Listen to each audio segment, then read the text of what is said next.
30-40 days అవుతుంది ప్రభుత్వం ఏర్పడి. అర్జెంటుగా ఏమి చెప్పినా ఇలాంటి పనికిమాలినటువంటి కామెంట్లు చేసే వైసీపీ వాళ్ళని చూస్తే నాకు చాలా చిరాగ్గా ఉంటుంది.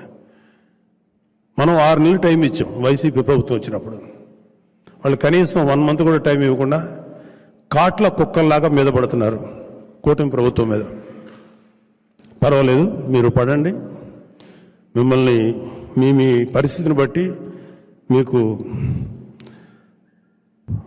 యాంటీ రాబీస్ ఇంజెక్షన్ ఇవ్వటమో, లేకపోతే మీరు చేసిన యాదవ పనులకి తన్ని మీ నేరాలకి తగిన బుద్ధి చెప్పి లోపలేయటమో జరుగుతుంది. దాంట్లో డౌట్ లేదు. ఏ ఒక్క వైసీపీలో ఉన్నటువంటి వ్యక్తి, క్రైమ్ చేసిన ఏ వ్యక్తి కూడా తప్పించుకోలేడు. రాబోయే 5 ఏళ్లలో మీరు చేసుకున్న కర్మకి మీరు అనుభవించాల్సిందే శిక్ష. ఎవరి మీద వ్యక్తిగత